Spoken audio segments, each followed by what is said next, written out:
പനി പിടിച്ച് 3-4 ദിവസം ഒറ്റ കിടപ്പായിരുന്നു. ഇന്നാണൊന്ന് തല പൊങ്ങിയത്. എന്നാൽ പിന്നെ ഒന്ന് പ്രകൃതി ആസ്വദിക്കാമെന്നും പറഞ്ഞ് വെളിയിലേക്ക് ഇറങ്ങി.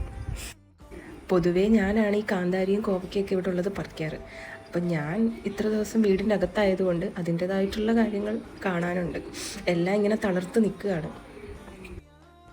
അപ്പോൾ പിന്നെ ഒരു സൈഡിൽ നിന്ന് പറിച്ച് തുടങ്ങാമെന്നും പറഞ്ഞൊരു പാത്രം എടുത്തുകൊണ്ട് കാന്താരിയും കോവയ്ക്കയും പറിച്ചു. പിന്നെ നമ്മൾ കറിവേപ്പ് അങ്ങനെ പറിക്കാറില്ല, കാരണം ഇപ്പം ആവശ്യമുണ്ടെങ്കിൽ അന്നേരം പോയി എടുക്കത്തേ ഉള്ളൂ.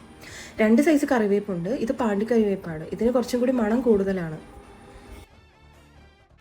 അതുകൂടാതെ തന്നെ വഴുതനയുണ്ട്, അതൊക്കെ ആയി വരുന്നതേ ഉള്ളൂ. പിന്നെ മുള്ളാത്തയുണ്ട്, അതിൻ്റെയൊക്കെ സീസണായി വരുന്നേ ഉള്ളൂ. അപ്പോൾ അതുകൊണ്ട് കായൊക്കെ പിടിച്ച് തുടങ്ങുന്നേ ഉള്ളൂ. അങ്ങനെ കോവയ്ക്കയും കാന്താരിയൊക്കെ പിച്ച് തീർന്നപ്പോൾ എന്തായാലും ഒരു പാത്രത്തിൽ കൊള്ളാവുന്നത്രയും നമുക്ക് കിട്ടിയിട്ടുണ്ട്. അപ്പോൾ ഇതുകൊണ്ട് എന്തായാലും ഒരു തോരൻ വെക്കാനുള്ളതായി. എന്നാൽ ഞാൻ പോയി ഇതൊരു തോരനൊക്കെ വെച്ചിട്ട് വരാം. അപ്പോൾ നമുക്ക് വേറൊരു വ്ലോഗിൽ കാണാം.